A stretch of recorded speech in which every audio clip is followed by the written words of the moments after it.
attendees you're expecting?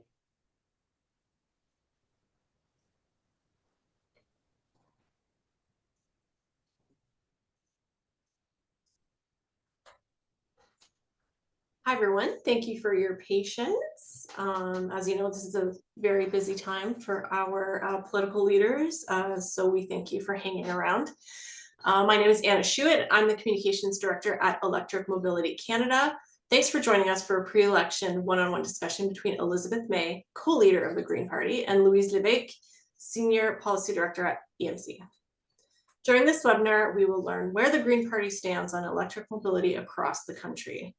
Please note your questions in the chat and we'll make sure to answer them at the end of the discussion. This webinar is being recorded and will be available online shortly. And now I'd like to introduce Elizabeth May and Louise Lévesque. All righty. Hi there. Hello, Elizabeth, and thank you so much for accepting this invitation. It's a pleasure and an honor to chat with you today about transportation electrification. Well, thank you for having me.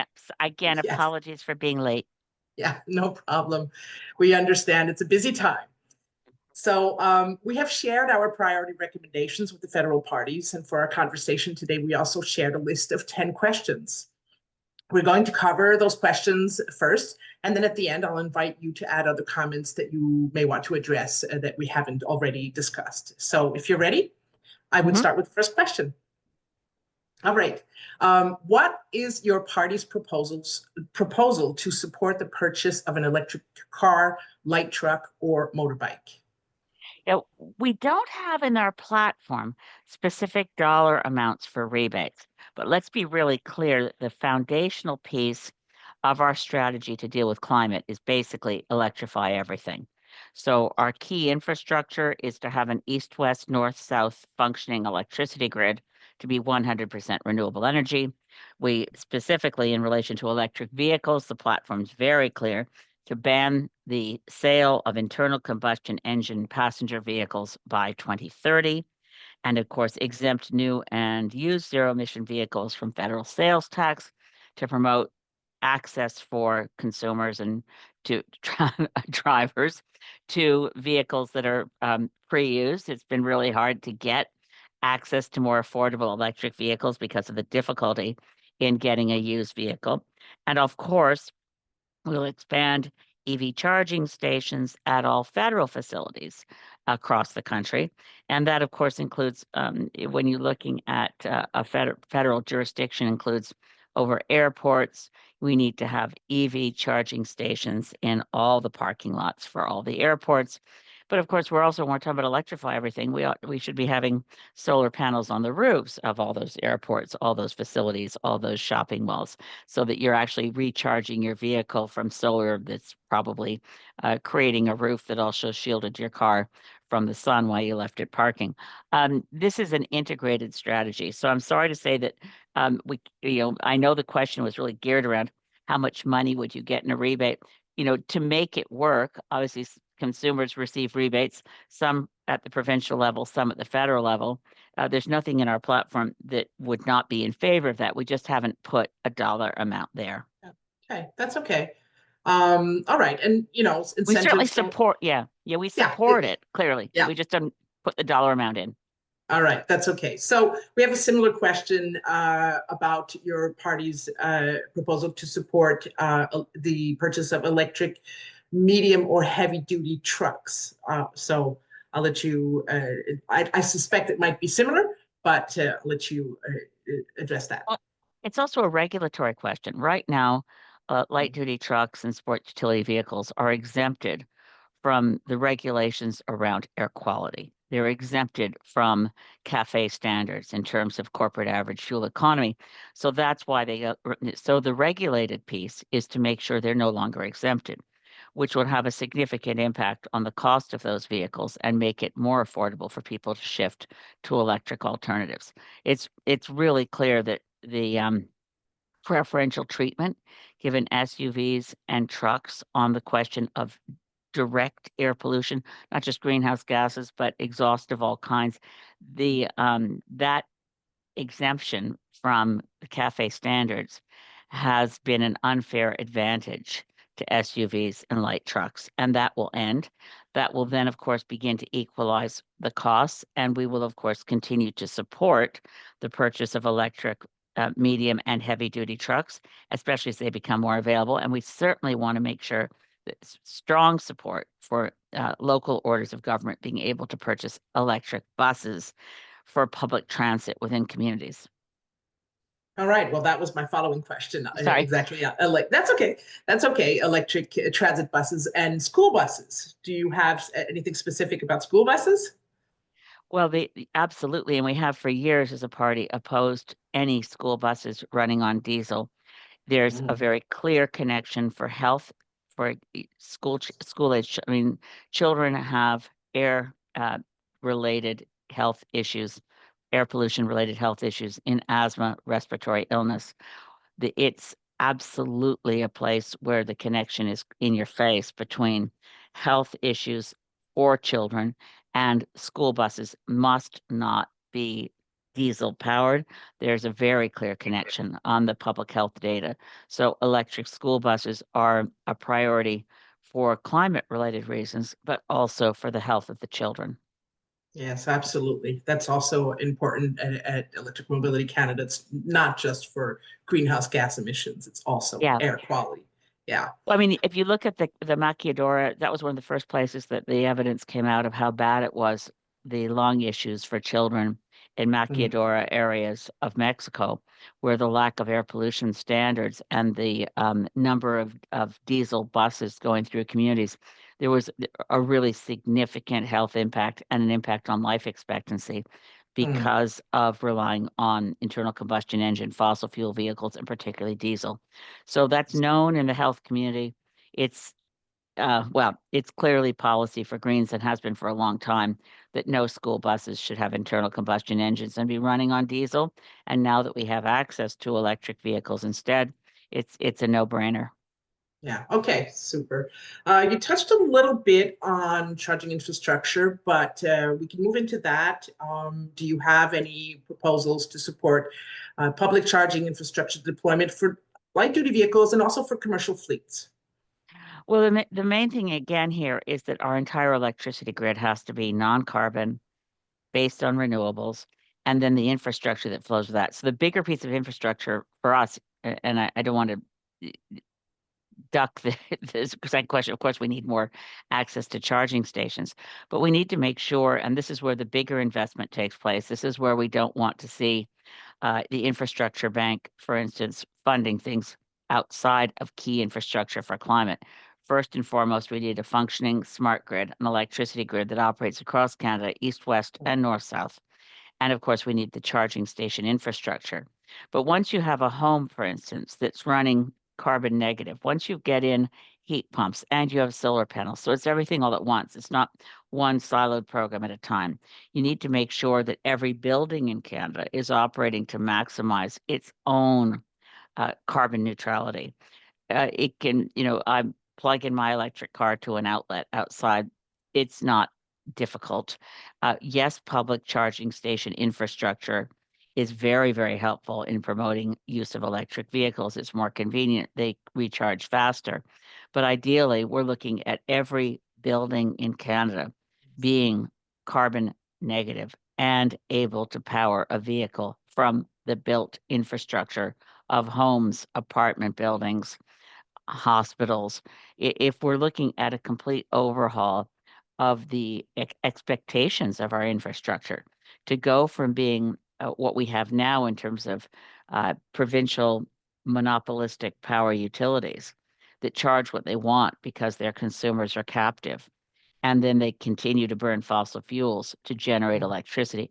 This is a holistic picture, and we're less, and I be blunt, we're less concerned about public funding of charging stations and more concerned about making sure we don't need public funding of charging stations because everybody has access to renewable electricity from the buildings all around them.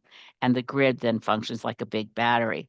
You pull power out when you need it, you put it back in because you have excess, And that becomes a sustainable economic plan that brings down the cost of electricity for everyone by shifting out of dependency on the monopolistic utility example, where they make big mistakes, like New Brunswick Power deciding to retube Point Lepreau, costs everybody in New Brunswick more for electricity, or BC Hydro building Site C, or Newfoundland and Labrador building Muskrat Falls.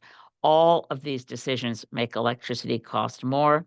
These utilities and their business model is over. We cannot allow the climate future of the planet to depend on decisions made by self-interested, short-sighted power utilities that are both the producers of electricity and running the distribution and transmission.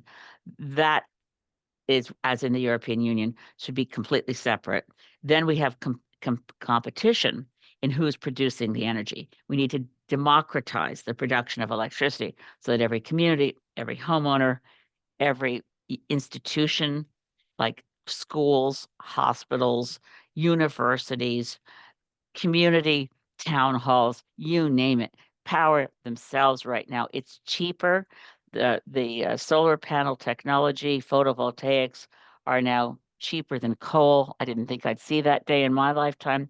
So why are we still allowing the power utilities to dictate to us what we pay for electricity and arguing over how much money we put into a charging station? So it's not that I don't agree we need to have more charging stations, but everybody should be able to plug their car into their house and have adequate supplies of renewable electricity at every possible location one can imagine. Any place that has a roof and can have a solar panel on it. And also, of course, have the energy and conservation measures, insulation, heat pumps, properly sited trees outside in the winter without their leaves, in the summer with their leaves. This is stuff we've known for decades. Basic And principles. and so we have to go full force on all of the things we know make sense, are cost effective, and can be done quickly and scaled up quickly. Instead, we have party leaders and other parties talking about small modular reactors and carbon capture and storage, massive wastes of money on fraud. So we're very focused on being practical, moving fast, getting to electrify everything fast, electric vehicles for people fast, and doing it with, yes, there'll be public subsidies here and there, but once we unplug the big utilities that are making the stupid mistakes within silos of province by province and actually conceptualize a national electricity grid that's a smart grid, that changes everything. Yeah, okay. I appreciate the holistic view, and there was a following question about access to home charging. So you understand very well that if everybody has home charging, which should be the objective, is that you have the possibility to charge at home, and that reduces pressures for needs for public charging infrastructure. So I'll jump over that question. I have two questions. The two following questions are about sales targets and regulation.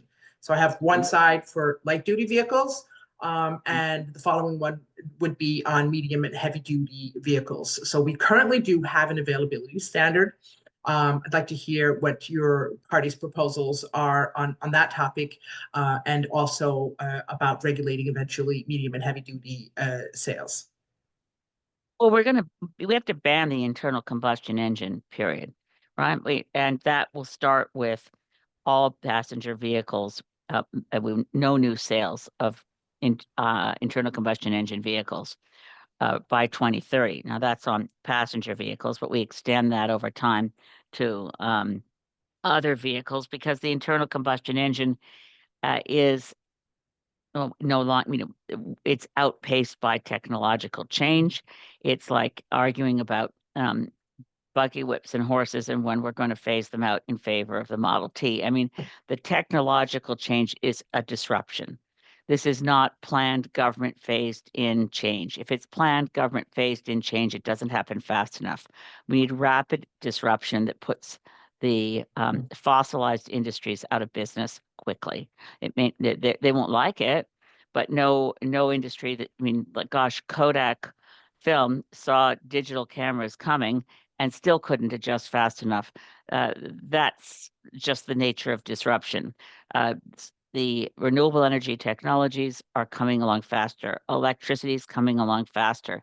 We need to actually get ahead of it so that we don't have to argue about tweaking on the margins of the status quo, but actually fundamentally disrupt a fossil fuel based economy to one that doesn't use fossil fuels anymore. Yeah, we use the Kodak example pretty often in our Oh, really? discussions. Okay, Yes, this good. is a Kodak moment. Yeah, Yeah, yeah. Well, I mean, yeah.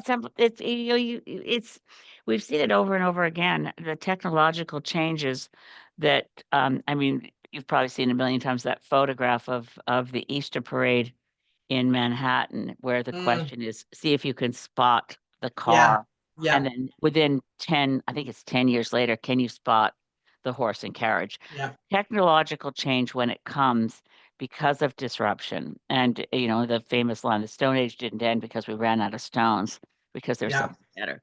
We are yeah. still, if the government of Canada had been in charge in the early 1900s, there would be subsidies to horse and buggy makers and owners to try to help them blunt and slow down the transition. You Hmm, can't slow this down. You can't keep worrying about where you subsidize.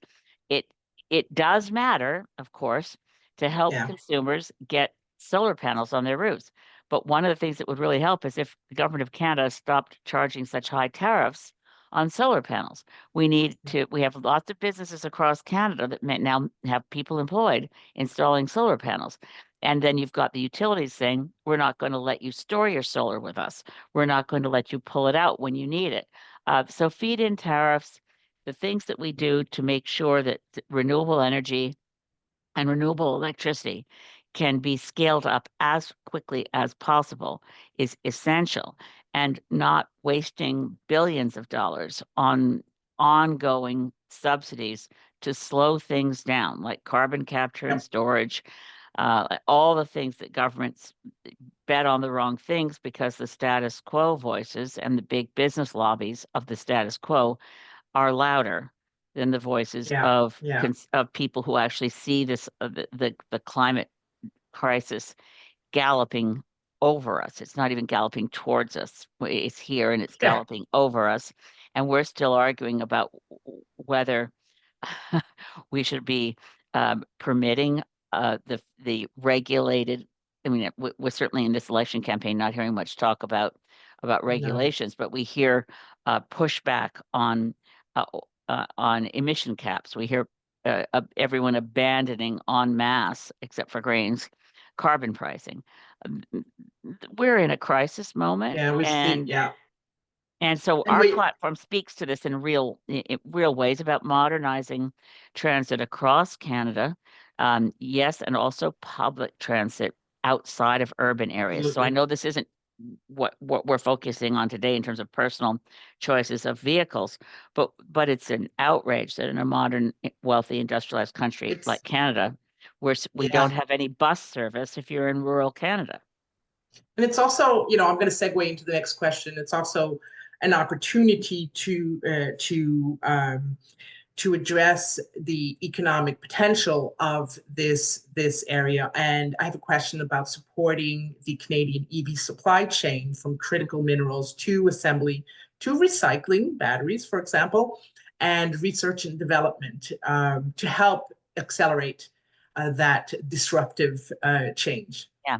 And we do. I mean, as a party, we absolutely support the need for wherever we can, establishing Canadian industries that benefit from being part of that supply chain. But it to us right now, what we were looking at is, let's agree on the big principles. Let's move as quickly as possible towards the sort of, of course, the Australian Griffiths and his book, I'll Electrify Everything. It's so easy for Canada, but we don't grasp it. We already Mm, have 80% renewable energy in Canada, in electricity, not renewable energy, with renewable electricity uh, at 80%. And yet we're allowing the target of 100% renewables to kind of disappear to a more distant horizon as mm, efforts are made to support fracking and LNG, and we think that this is a new form of insanity. So yes, we want to see an EV industry, but the I mean, and being realistic about it, yes, there is some existing EV manufacturing in Canada. We want to support that, but are we going to be competitive long term with other countries where, and certainly People's Republic of China, I think at some point Canadians will be buying their cars at Walmart. It's not part of our platform because we're dealing with the People's Republic of China and tariffs and their human rights record. But some of this is disruptive, and we're not going to be able to control it, stop it, or regulate it. We're going to be looking at places that manufacture EVs much more cheaply than Canadians ever can. We want to protect the existing Canada First approach right now. Dealing with Trump is essential, and investing in Canada is essential. For instance, we talk about this, and I know it's embedded in some of your questions, but in dealing with Trump, why on earth is the Canada Pension Plan funding, which is we have billions of dollars in Canada Pension Plan dollars, there's no requirement that those investments even benefit Canadians, much less that they be in any way have any kind of climate lens. The Canada Pension Plan Investment Board Act only says that our Canadian pension plan dollars have to be invested where they have the highest rate of return on investment. So that's controlled by things like the Royal Bank of Canada, which is the single biggest fossil fuel investor on the planet of all the banks. So we have to look at, again, I know I keep taking it out from specific questions to more holistically, but we have to put, yes, invest in Canada, but also make that investment where we know we can push back on the US by, for instance, creating strategic reserves for Canadian resources. So when we're talking about the supply chain issues, critical minerals, things that other countries are going to need, we have got to stop being the kind of country that says, here's our resources. We're prepared to sell them in bulk, cheap to other countries, transnationals that take them away and process them elsewhere. So yes, we have some potential real benefit in seizing on Canadian comparative advantage in our resources, but we have to change the way we treat natural resources as export products in bulk and raw, and shift to nope, hold them in reserve, process them here, and if we're not processing them here before export, we're just going to continue to see our productivity index flag, and then the investment that we need goes elsewhere. Yeah, okay, excellent. Thank you. Still have two questions. We're up to the number 9 here. Talking about the transition to electric vehicles, electric transportation, there's still a lot of work to do in EV awareness. We think that the message is out there 100%, but it is absolutely not. There's a lot to do there. And there's a complement to that is also training for workers. It could be technician or higher level education. But on that topic, EV awareness and training, for the transportation electrification, do you have anything in your proposals on those topics? Yeah, we do. I mean, of course, we're looking at basically it came out of Seth Klein's book with having a climate core. We need a lot of people working in the field and the training and the awareness.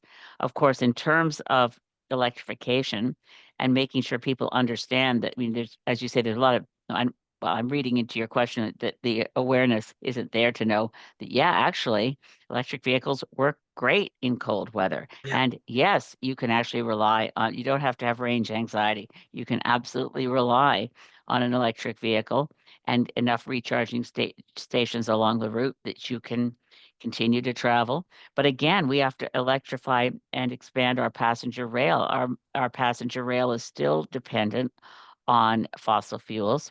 There's no excuse for that. Electrical rail has been around for more than 100 years. Other countries have great systems of connectivity with electric rail, and it makes a huge difference on a country as vast as Canada to have safe, reliable, and affordable public transport outside of cities, and that should all be electrified. And so just as much as we support that municipalities have access and funding support to electrify municipal buses. So too do we need an interconnected national ground transportation strategy that relies on a combination of rail travel, rail transit, and buses. Um, it's not often connected with the transportation issue as one of the key recommendations of the Mm. inquiry into missing and murdered Indigenous women and girls. Pointed out we need public, available, affordable, reliable, safe ground transportation, public transit outside of municipal areas. That's why women and girls, Indigenous women and girls, murdered, killed Mm. because they're poor and they're hitchhiking on major highways in a country Mm. as rich as Canada. So these various, often siloed questions come together on, yes, modernize and expand public transit so it's available everywhere and across Canada. And yes, where people want to have a personal vehicle, it should be an EV. And yes, people need to have access to that awareness. Now we need to battle the disinformation that comes from the status quo and always will. Stick to the internal combustion engine. Well, no, it's over. It is going to be phased out and gone. It's not a good system. It doesn't make sense. It not only is it greenhouse gases that we were mentioning earlier, it also has real health impacts. Smog from internal combustion engines sends people to hospitals. There's a lot of um, siloed thinking here when we fail to recognize that the transition to an electrified, renewable electricity grid across Canada, east, west, and north, south, solves more than one problem at a time. Absolutely. Access to electric vehicles solves more than one problem at a time, and the infrastructure needs to be there to support that. Yes, absolutely. I appreciate your holistic view on many of these questions. Everything is interlinked.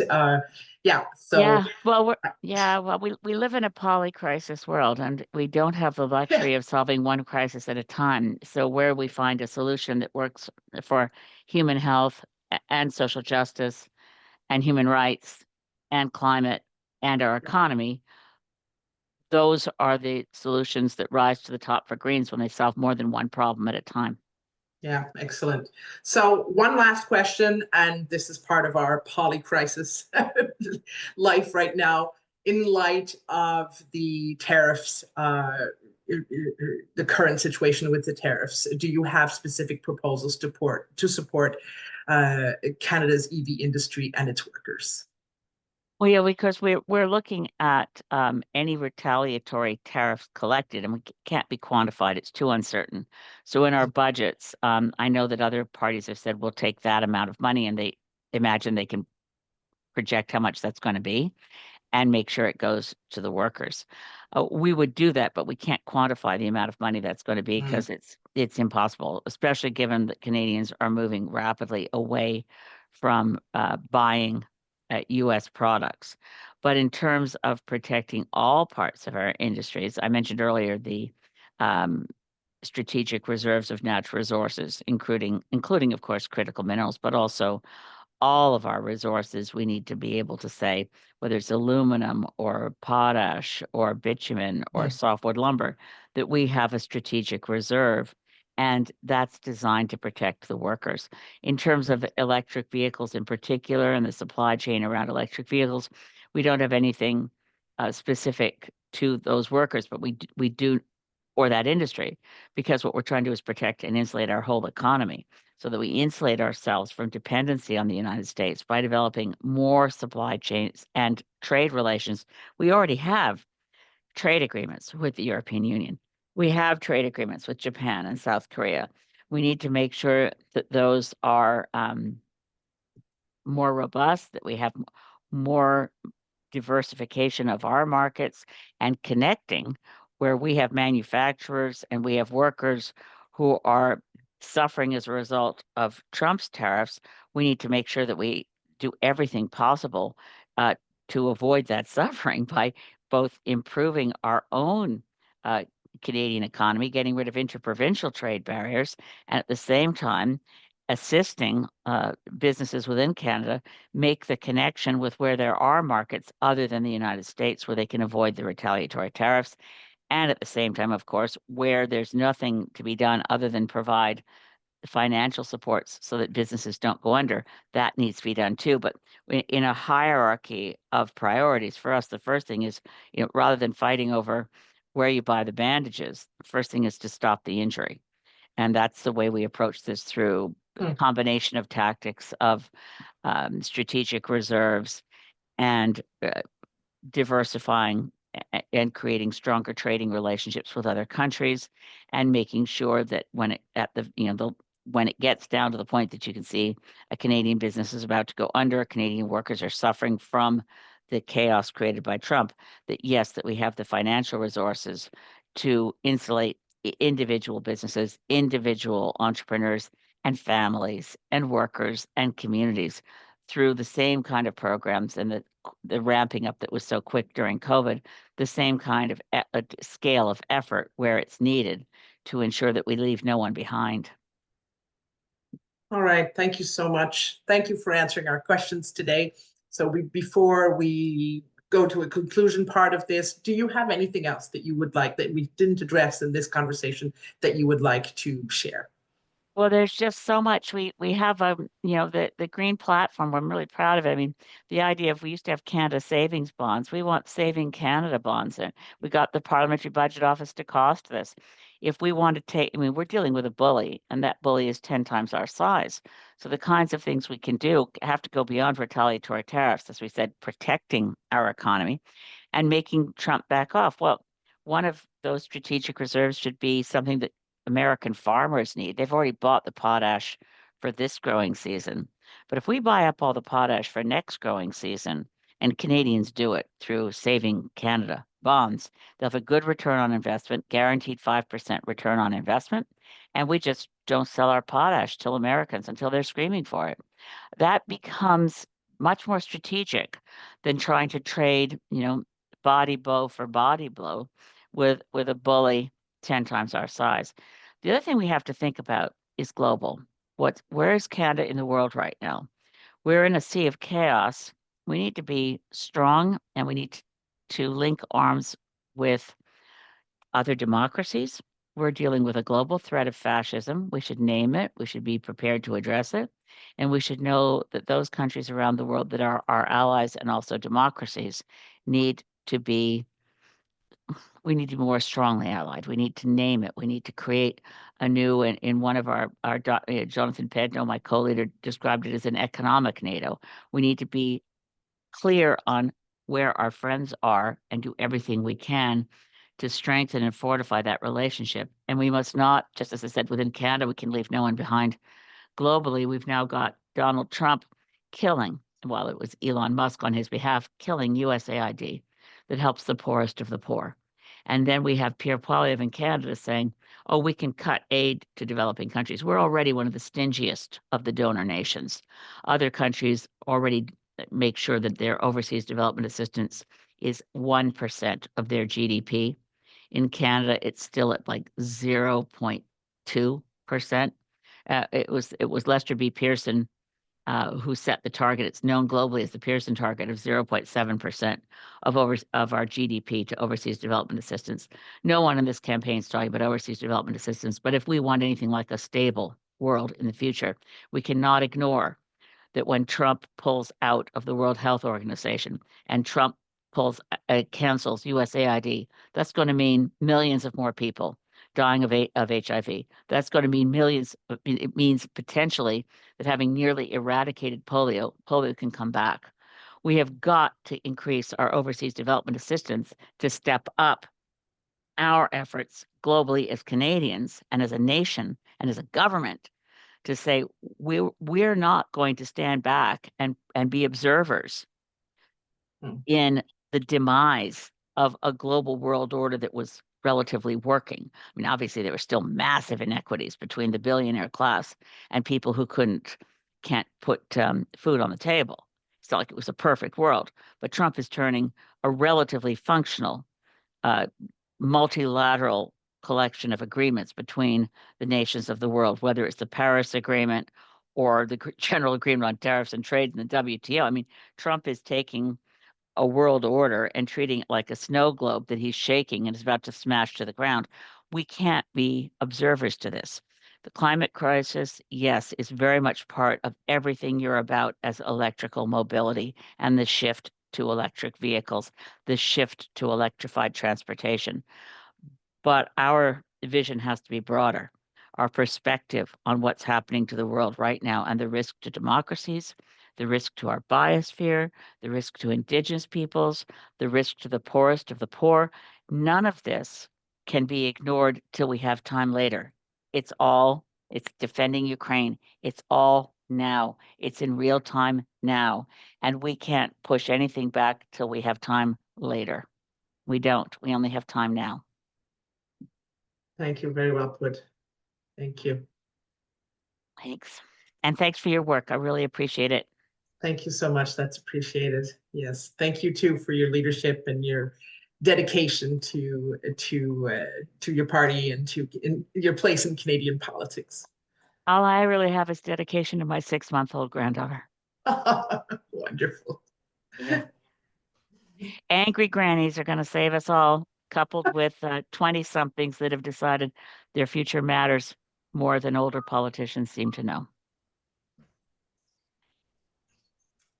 That's lovely, Anyway. Elizabeth. Thank you. And Well, thank you, Anna, and thank you, Louise. Thank you all for your patience with me. I'm sorry I was so late. no worries. It happens. Like we said, we know you're extremely busy at this time, so we completely understand. And it doesn't look like we have any questions. I think you covered everything wonderfully. So on that note, again, I'd like to thank you on behalf of Electric Mobility Canada and its members. And yeah, we appreciate your time.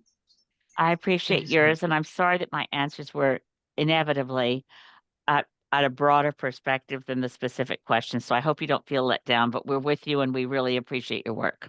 We absolutely do not feel that way. It's always good to have a big, large perspective. Thank you. And good luck. Thank you. Good luck to us all. Yeah. Talk to Yes. you later. Thank you. Bye-bye. Bye-bye.